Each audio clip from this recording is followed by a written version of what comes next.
Good morning. Well, in this case, good evening. So, evening, afternoon, and morning. Is the voice good?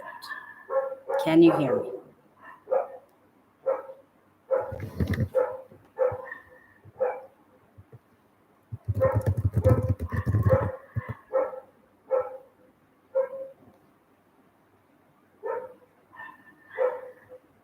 I truly appreciate it. Like, I'm waiting for to see if more people will come or not. But to answer your question, there is actually a big difference between the two, between the U.S. curriculum and the Egyptian curriculum. Now, before we do that, let me explain how things are in Egypt. There are two types of education systems in Egypt. One is the international educational system, which has both US slash French slash Finnish slash whatever, uh, and the other one is the Egyptian, like a purely public Egyptian one. The public Egyptian one is more rigid.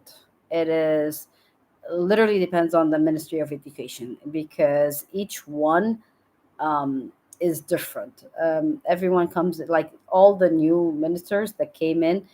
Everyone has to experiment some way or another, and it's always the high school.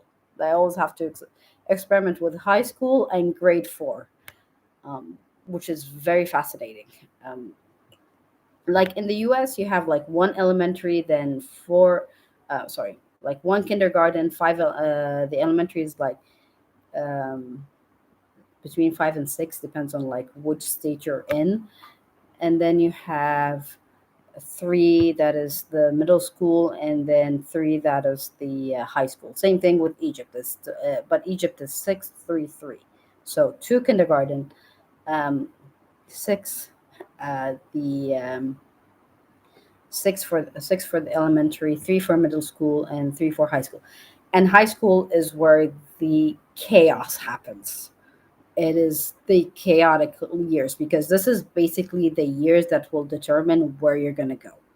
Um, the way the public schools are, the public colleges are in Egypt, and so is the same thing with the private school colleges and universities, is they depend on the grade, and we're talking about the grade of the years of like the high school years.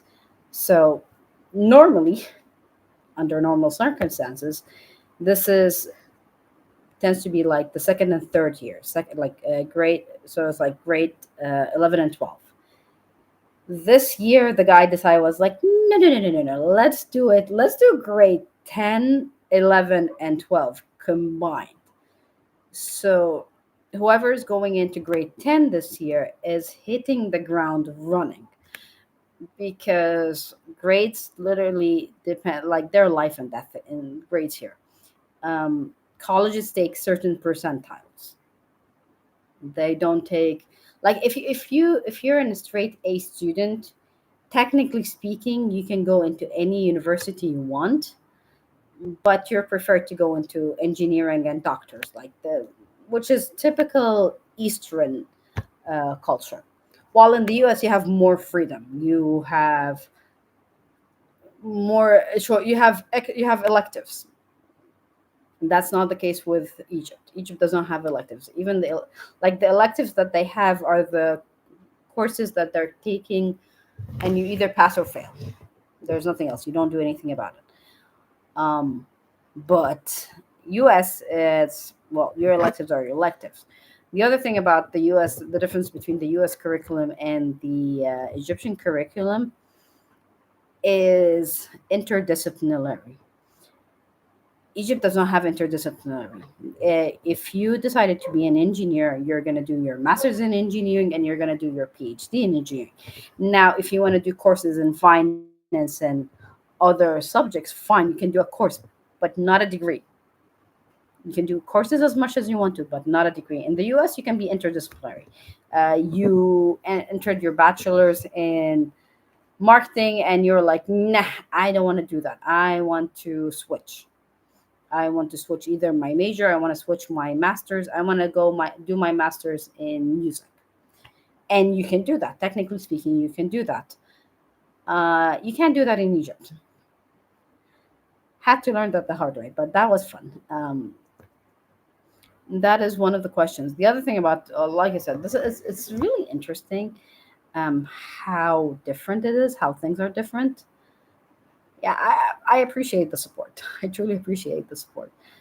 Um, but yeah, we'll give it about 10 more. We'll give it about 5 more minutes, and then I'll just go ahead and do the. Well, I've got a script ready because I'm going to talk about AI. I'm going to talk about what is expected, especially for Egyptians, is what expected. What are you expected to have here in HR? What are you expected, like the nuances that happen. Yeah. Also, love your gaming. Like, I watch your game. I watch your gaming. It's fun, and just like the whole like SMT, like Shin Megami Tensei, just fun. That one I can tell there's a lot of fun. Zelda is fun. True, true. Oh, it's if you actually look into how AI has advanced in the last couple of years, it is terrifying. Like, most of the stuff that people role play with AI is actually happening. There's like there. First of all, uh, let's ignore the deep fakes. Let's ignore like the deep dives and the fact that you can actually get a person's voice and then run it through AI and have it say stuff like the whole like the AI, or like they have like the Trump, Biden, Obama, like playing games, and like Mr. Beast comes in the middle of it.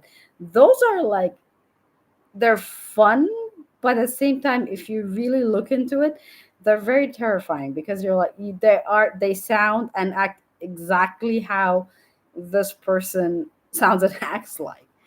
Um, and they say some weird things. I've dived into I for doing this one, for doing the live stream, I had to like dive into that rabbit hole.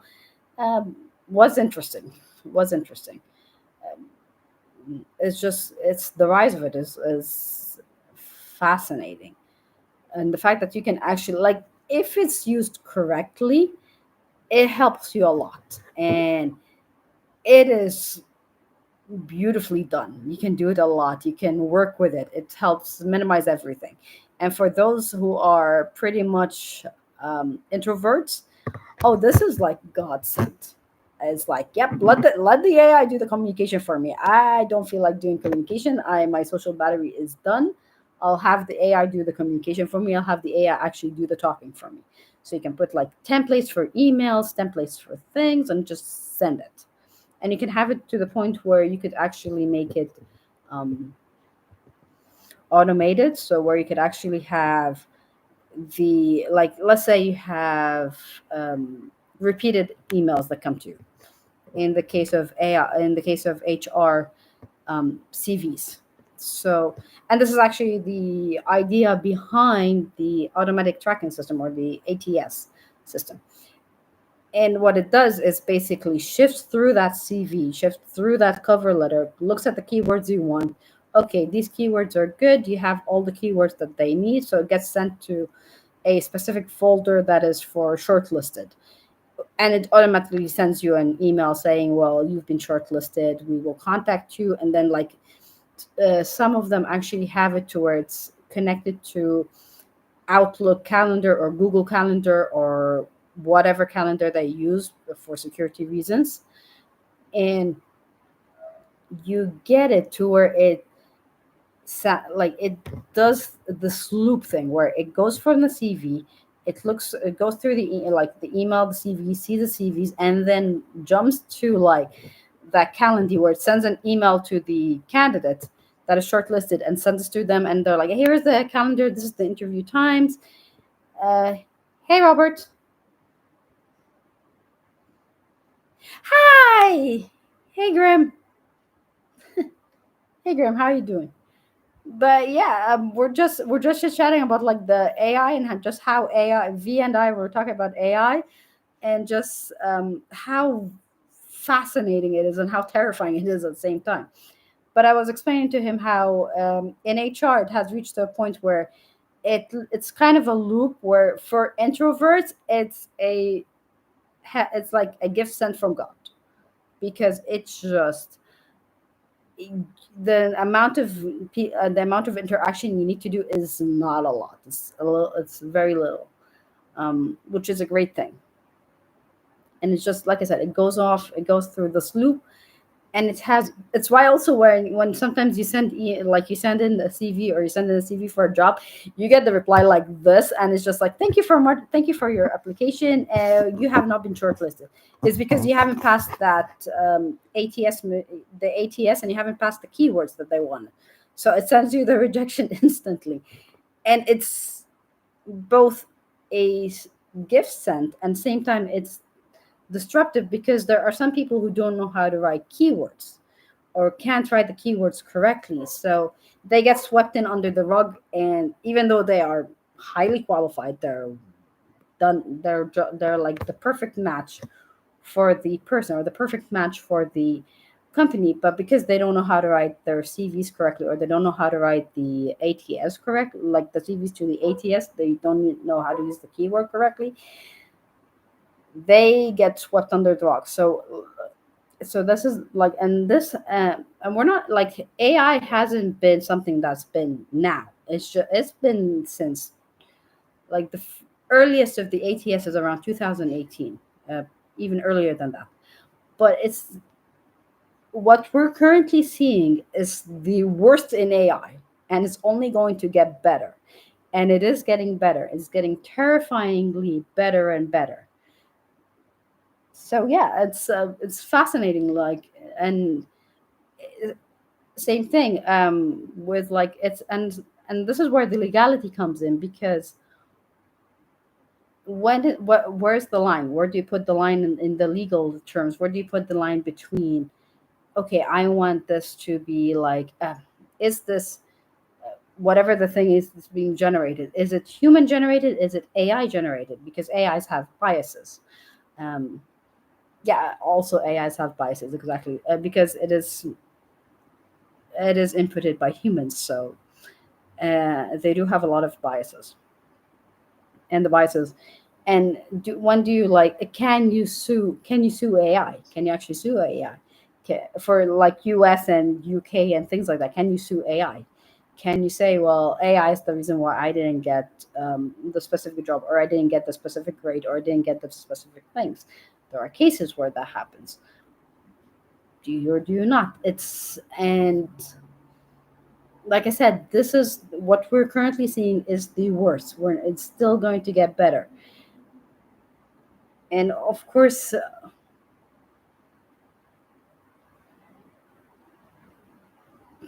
yeah,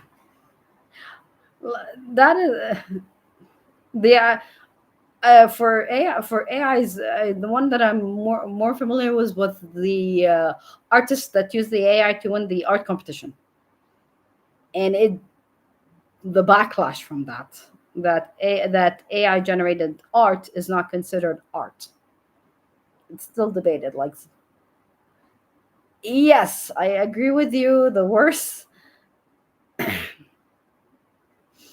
but here's the other thing for like marketing people and people who are like into graphic design.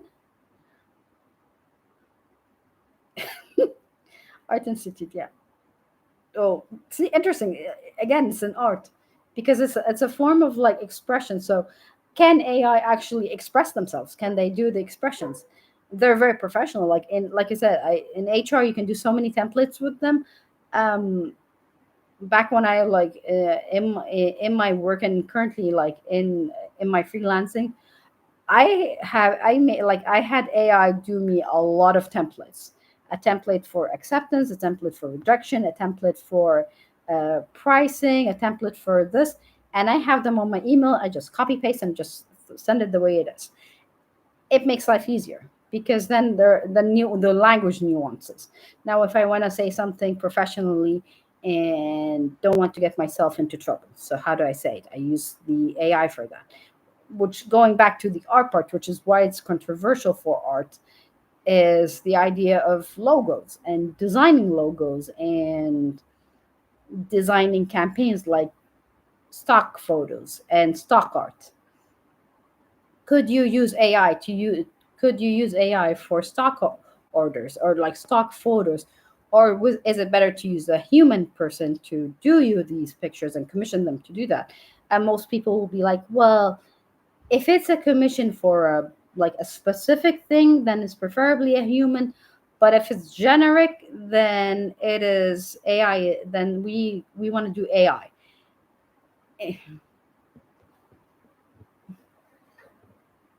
Yeah, I use it for that's correct. That's a good thing. Like your company, you're using it for like AI writer assistant. It's perfect. I used it for at one of my jobs. I actually used it to write my own resignation letter because um, I was so pissed off. I was so pissed off that any other way I would have written that email, it would have come off as rude, as insensitive, and borderline not the best thing and most professional thing. So I actually had AI do the writing for me. Where I was like, here are the reasons why I absolutely hate this job. Could you and I want to resign this job. And the way AI wrote it was just it was the most professional email I have written in my entire life that I have written in my entire life, and it was just like perfect. It was like it was like appreciate working for you guys, but here's my 2 month notice that I am not gonna be with you guys anymore, and it's due to one, two, three, and that even the reasoning the AI toned it down to where it doesn't sound as offensive as it should be. Um, yeah, it was so that was one of the case. Also used it one time to write a cover letter because this job was going to close down at 3 a.m. and this rain at 3 a.m. is shut down. And I was like, let's think about it and let's write a cover letter. And I literally I threw it in I threw it in like I use Perplexity and Chat GPT, but I use Perplexity more. And I threw it into Perplexity. I was like, "Hey, I'm like, could you write me a cover letter with this is all of the stuff that I have. These are the courses I have. These are the things I have. Can you write down a cover letter for this company to apply for?" And it was at that time it was the marketing manager, and I was like, "Could you apply for the marketing manager?" Chef's kiss of a cover letter, perfectly written, wonderfully written. And in that I was like, I because at one point in time, here's the other thing why I was talking about AI is because currently AI is you need to throw it in your CV. You need to throw that you know how to use AI in CV, especially nowadays. And I was like, I wrote this cover. I had the cover I had the AI write that it wrote the cover letter, and this is how proficient I am in using AI is that I used it to write this cover letter. The the HR there phoned me up and she was cracking up. She was cracking on the phone. She's like, "We all of us saw this email. We had to laugh because it was like that honest." That I'm like, I have my master's, so I'm very icky when it comes to plagiarism, and having somebody else do the writing for you. So that's where I come in with the art thing is because I'm with the team art that says AI art is not really like AI art is not really art, and it's more human and it's more supposed to be like more of the artist's job. But again, like I said, at 2 o'clock in the morning, you got what you get. So anyways, you said a little bit more.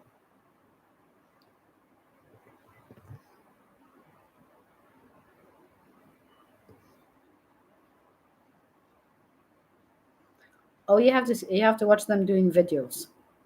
Don't ask AI to do videos for you, because then you're in for a treat. Um, AI doesn't understand physics, like does not understand physics. And yes, I am familiar with the hands, as I have unfortunately.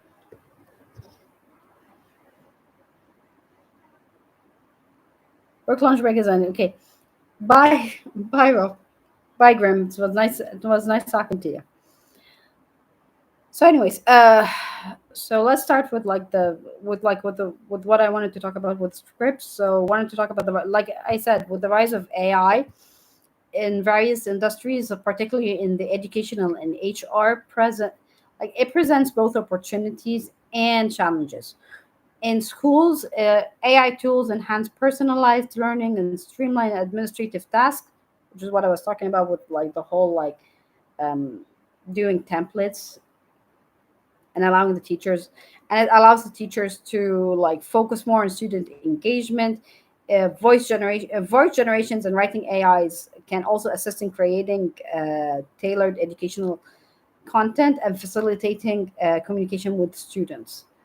For HR, it automates the recruitment processes, identifies the skill gaps, and enhances the performance management. However, there are concerns again because, like I said, AI has the algorithm could be discriminatory, and it could have a potential for job displacement. Like it could have job displacement persist. Uh, it's all about how you use it. It's all about how you need to use it. With the coming school academic year, the coming academic year, it is going to be a must-have. It will have to be a must-have. Um, you need to understand what it is. You need to understand that it is going to be a make it or break it. Like I said again, I'll repeat it one last time: is AI is indeed a it's a tool to be used. We can use it and we can enjoy having it.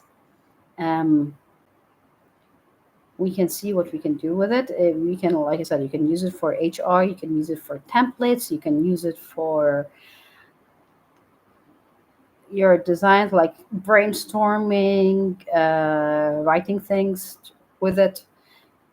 That is the perfect thing for it. It's something that you can do. Moving on, we can talk about a little bit. We'll talk about a little bit about the new academic years, and we'll talk more about the do's and don'ts in academic years and do's and don'ts generally for any job you're going to be working. Um,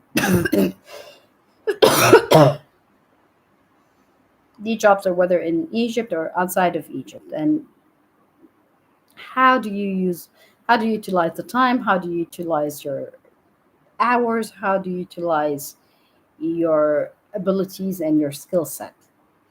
First things first is you need to stay up to date. If you are in HR, you need to stay up to date with the AI in HR. You need to understand that your job has become more complicated. And with the current ongoing things that are going around the world, you're going to have some very, very, very, very hard and difficult conversations in the workplace or in the school, whether it's with your students, whether it's with your like whether with your students, whether with your co-workers. And the idea of not talking about politics, not talking about religion, not talking about topics like that, it is starting to get outdated. Yes, we did that and we do that because we want to keep a harmonious work relationship, and we want to make sure that there are no rooms for misunderstandings, miscommunications. We don't want to have that. But it is a must conversation. These are difficult conversations that we need to have. These are, and especially negative constructive criticism. If you are the type of personality or the type of person that cannot handle a a constructive criticism, and you cannot handle bad conversations and just negative conversations or negative comments. If you cannot handle negative comments, and by negative comments, let me just put a pin there, because let's define what I mean by constructive criticism and negative comments. One of the one of the reviews that I like to read the most are those for Sabbath and Shuaifet, is because I like to read how the negative is and how the positive is. Now, the beauty of it is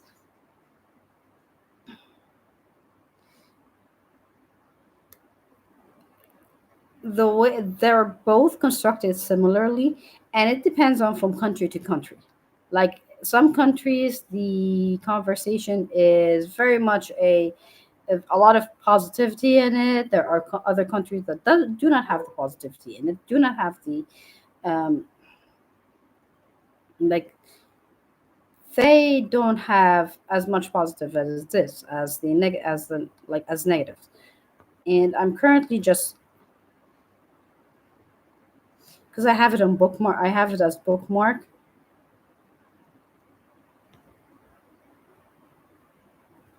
and we're gonna go with Egypt. So I have it on bookmarking. So I'm just basically like dragging it up now,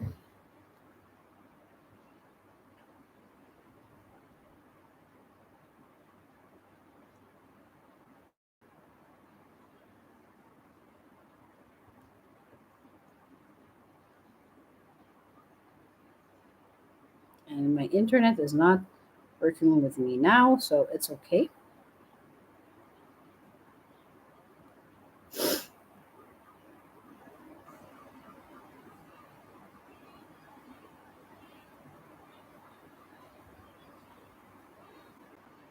The curse of technology. You're absolutely right.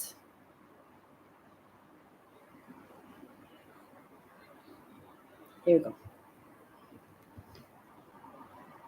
So Shuaifat International Schools is around. This is the Egyptian one. Okay, so Egyptian one is currently at 2.3 stars out of 5 stars, with the most cons. Like the most normal con in it is the management is greedy, which is and past students who fail and accept students with special needs and learning disabilities without providing them with necessary support that a regular teacher cannot give, and long working days. That is the most negative ones. But the most positive ones is that it's a standing one. It's a standing school. It's good for your CV.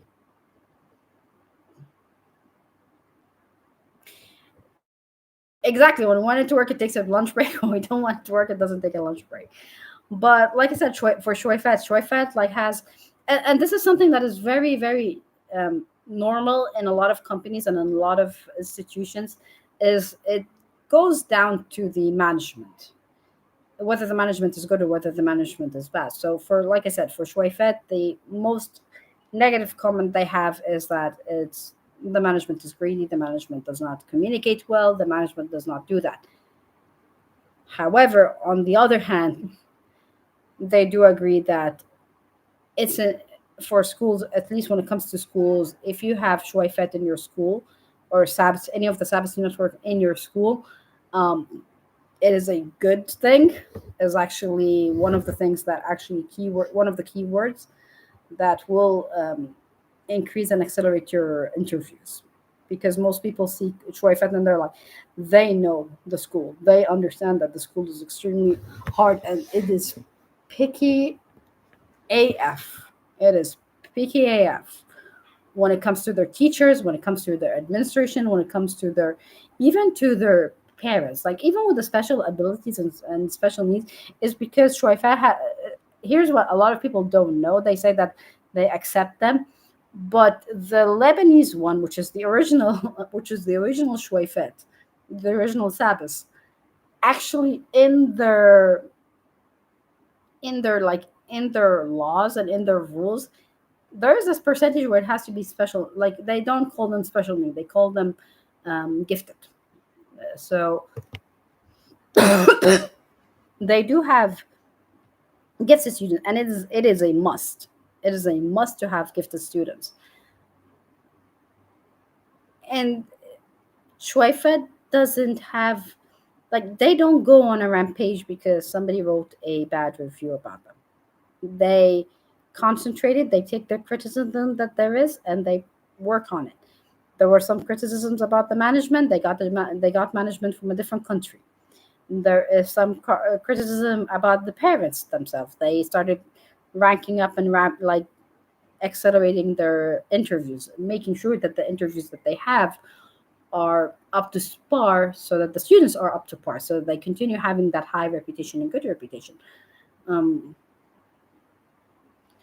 there is another school that this is like there's another school also in Egypt also, and that is a STEM school. And this STEM school, pretty much their owner, which I have high respect for that move. It is a smart marketing move. Um, their owner decided to take the high school students.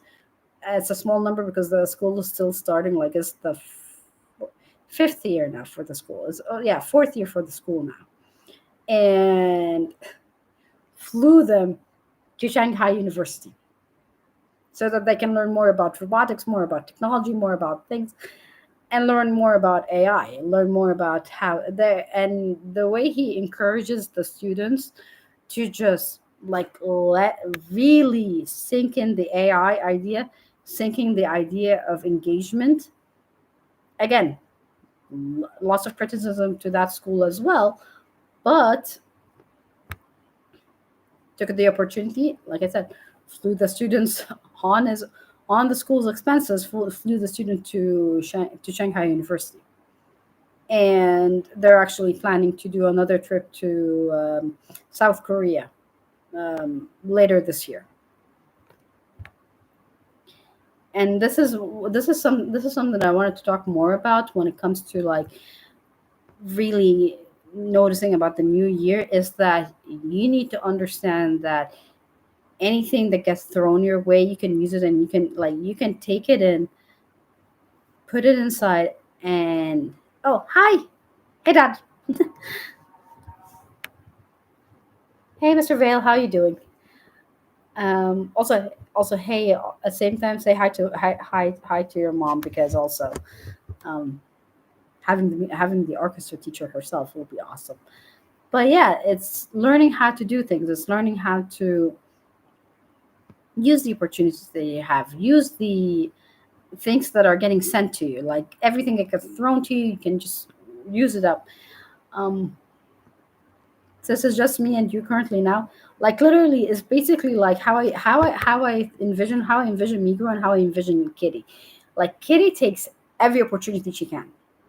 She doesn't give a crap about anything, and she just goes for it. She goes for it. It's whatever means necessary. Whatever, she doesn't really care. She'll take whatever responsibility that is.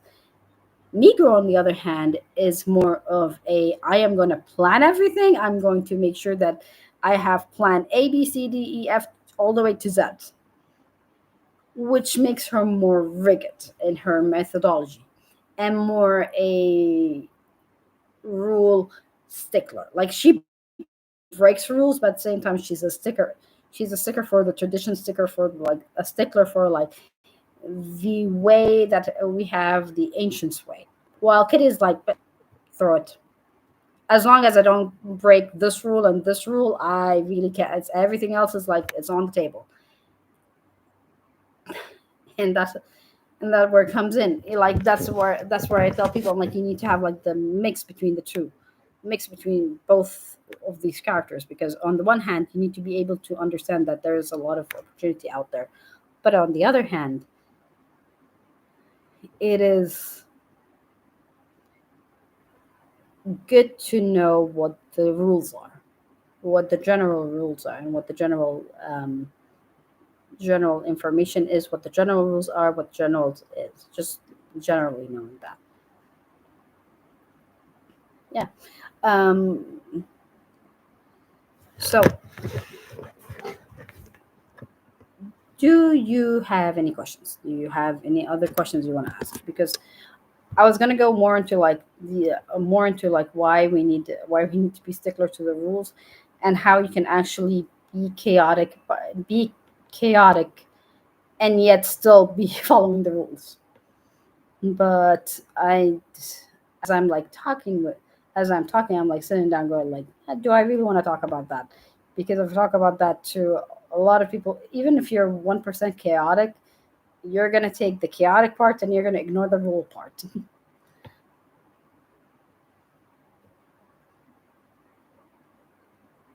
That is for sure. It is a fine line sticking between the rules and just bending them. But sometimes you need to bend them. Sometimes it's a must. Sometimes the environment that you're in is so toxic and so draining that you have to create a little chaos in order to have it to give a breathing space to others. But here's the thing is, if you are planning to cause chaos, you need to be very, very, very, very, like, you need to be ready for the consequences, because the consequences are not the nicest things. You are going to get phone calls that are just rude. You're going to get,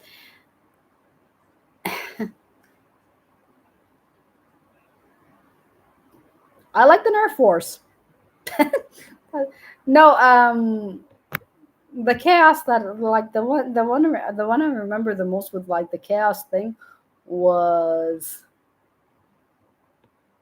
it was in university. It was like, and it was basically, we had Reverend, I called him Reverend Bob, but Reverend Bob would come to the university every single day, and he would just, like, you know how the preachers are, they just preach, preach, preach, preach, preach, and he would get on people's nerves in order to have them cause a fight.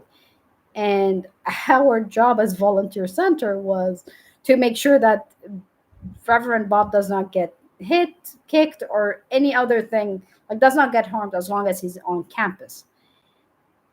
And we would get the brunt of his, like, the preaching, especially of a different faith or things like that.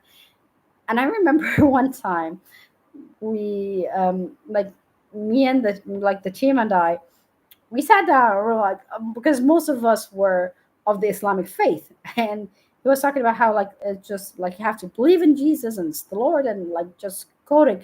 I memorized like half of the Bible because of this guy, of just like the stuff that he would say out. And we sat down and literally read the code of, like, the code of conduct for Preacher Bob, for, like, for those who are like ushers for Preacher Bob.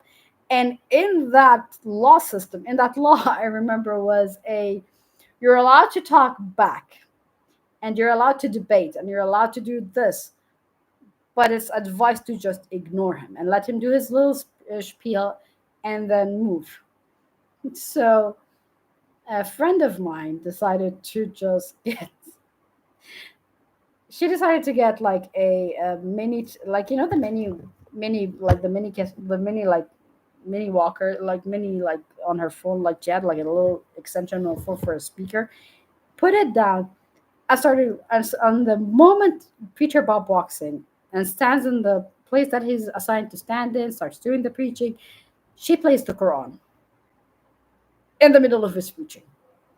And it's, we're not breaking any, she's not, like I'm saying, she's not breaking any rules, she's not breaking it. There's nothing nothing wrong with what she did, technically. And that's the most important thing. Technically, there was nothing wrong with what she did. Preacher Bob did not stay that day very long. On the contrary, he actually left for an entire week after this incident, and could not complain because, again, there was nothing that would, absolutely nothing. There was, like, there's nothing that was breaking the law. There was nothing about it that was like, it was disruptive, but it was disruptive in a very, very, like, in a very creative way. Yeah, and we got told that we cannot do that again. They had to actually change the code of ethics because of that. They had to change the code of the code of work to include not playing the speaker and not playing a different, like not playing music or anything else on the speaker. um but yeah, that is kind of, so that's kind of like I wanted to talk more about that, about like how you can be quote unquote chaotic, but at the same time you're still sticking to the rules, you're technically not doing anything wrong, but you can be chaotic as well.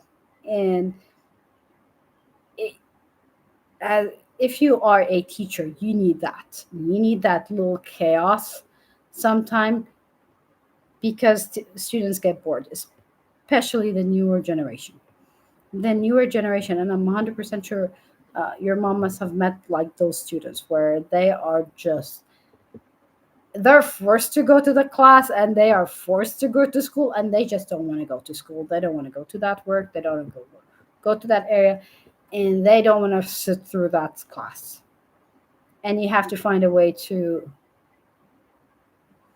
yep, exactly. The best teachers have that little spark of, yeah, that little spark of chaos. And like I said, as long as this chaos is within the rules of the book, it's called controlled chaos, and it's needed, and it's some of the things that is very much needed, because you need to engage your students, you need to engage the students, you need to be able to engage them, you need to be able to get them out of that little head of theirs, because we're talking about technology, we're talking about, again, we're talking about AI, we're talking about the fact that AI is there and AI is still there, and you have to understand that this is not something easy. You can't just like, oh, I'm just going to stick to the same curriculum that I'm teaching, I'm not going to put anything new because I've been doing this thing for the last 30, 40 years.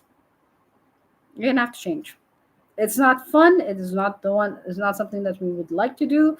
People do not like to change a lot, especially they're like, if it ain't broke, don't fix it. But like you said, the best teachers have that spark. That's that spark of chaos. That little spark of chaos, and they disrupt this. They disrupt the school.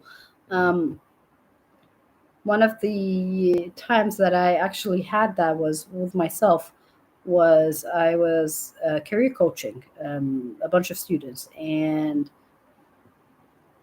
the first class I went into, they just, it was obvious they were forced to go to this, like they were forced to come to the career coaching. They did not want to do the career coaching, and they did not want to do it. And I had my presentation ready. I had like everything ready about why we need career coaching, why is it important, why is this one.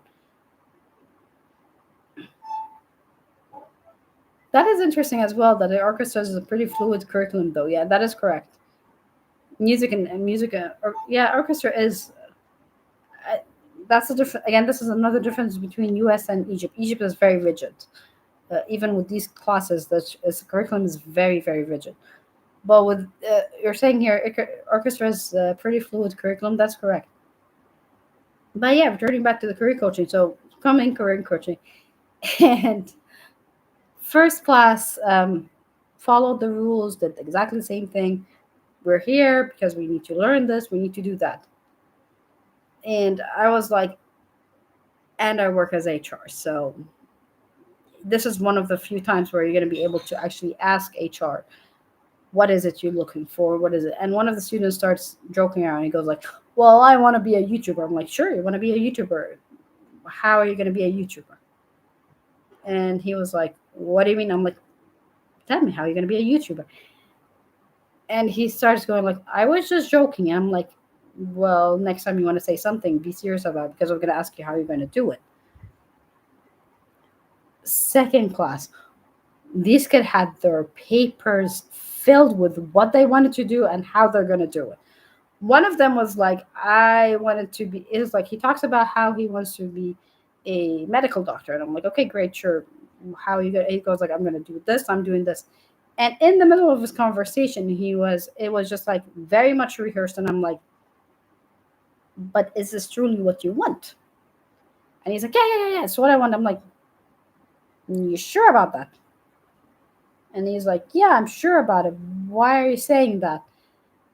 And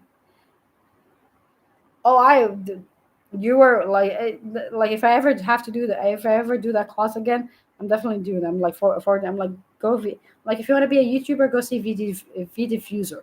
Just watch him. Just watch his videos. You're gonna learn a lot. I'm like, if you want to learn what not to do, you can watch mine, because mine is more political. Mine is more political and controversial, and a lot of things I say because I talk as direct as possible. But yeah, um, you get a lot of that, and it's just what once like it's and seeing that spark in them, that little spark that goes off, and it's like the aha moment. And this is what I live for. I live for that aha moment, whether it's with an employee, whether it's with an employer, it's with a student.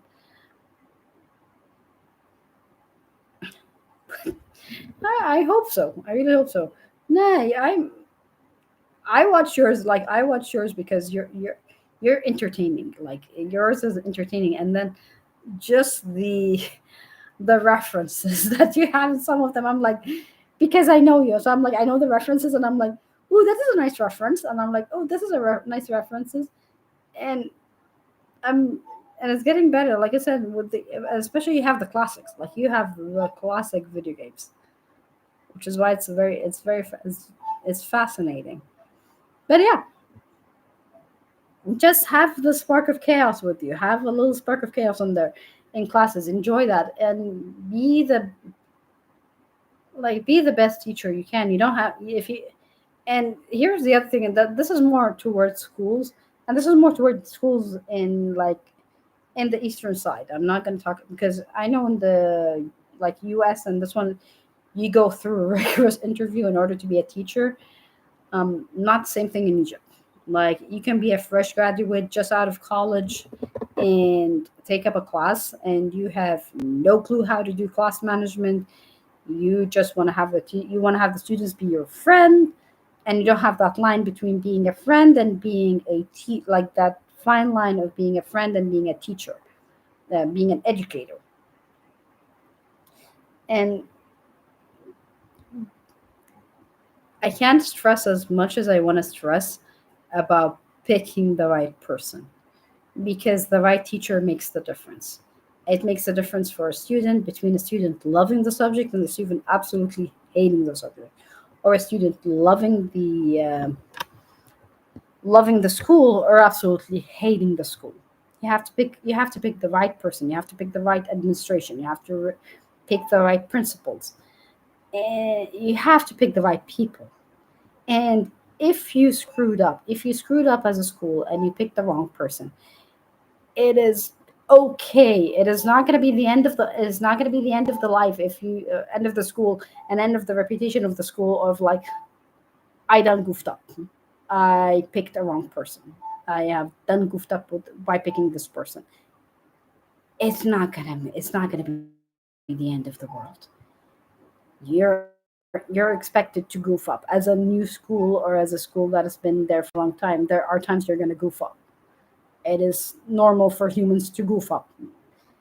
It is very important for those very institutions to say, yeah, we goofed up. We're gonna fix that goofing up, because this will not. A lot of schools think when you goof up and you don't say that you goofed up, it's a better thing because it's our reputation. But if you literally go around and be like, hey, yeah, I goofed up, I did a mistake, and we're fixing it, your reputation gets cleared much, much, much quicker than keeping that goof up for a very long time, to the point where you break your credibility and you break your trustworthy with the parents, with the students, with the teachers. Um, as long as you don't have to deal with that, as long as you don't have to, like, as long as you take accountability and allow for the accountability, then things are going to be okay and you're going to do well. But you have to take that point of view, and you have to be the person to be like, hey, I done goofed up. And same thing with HR is a it is one of the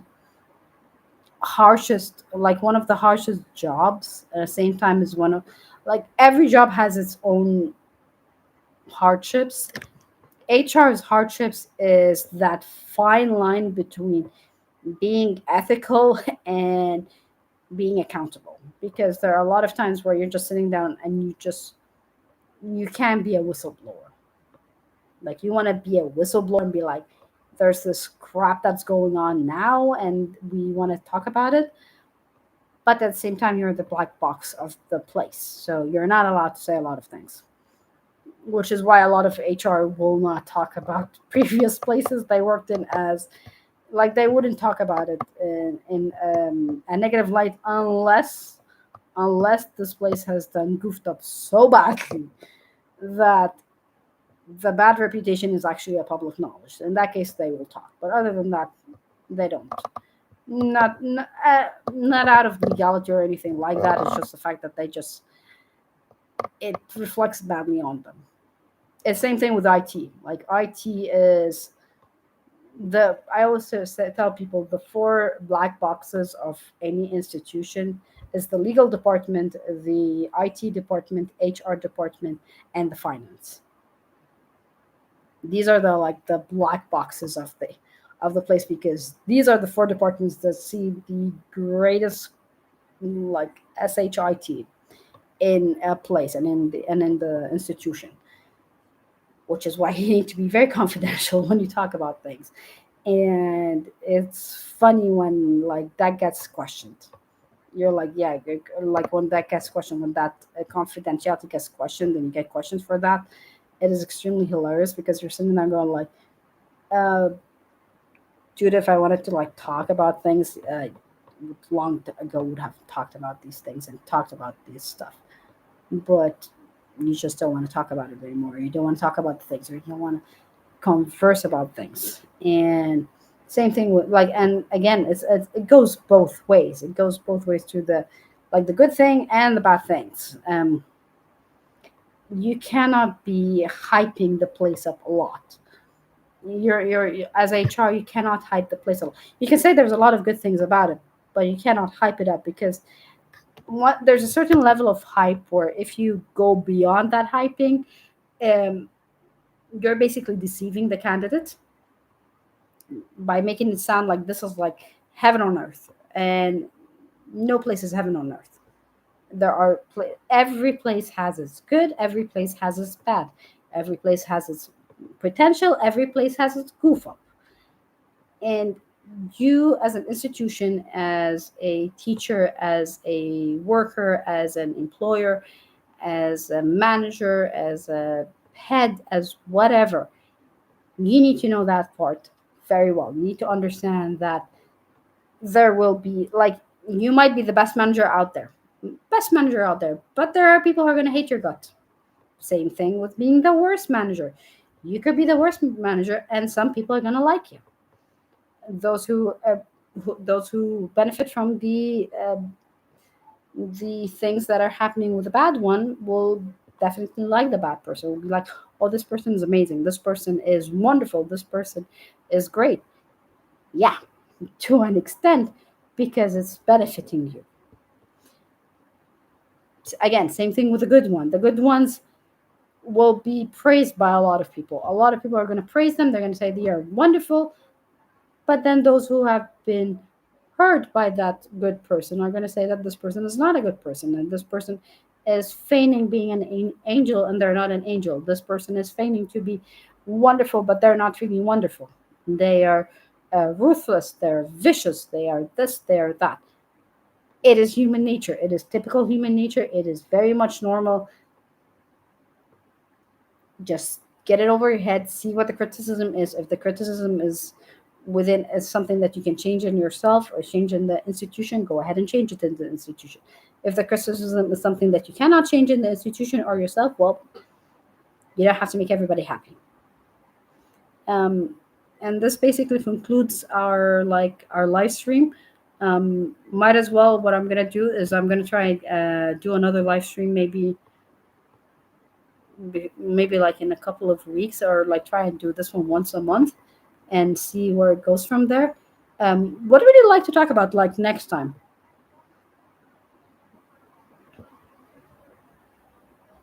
Because we can talk about, we talk about AI. For conclusion, we talked about AI. We talked about what needs to be done with the new year.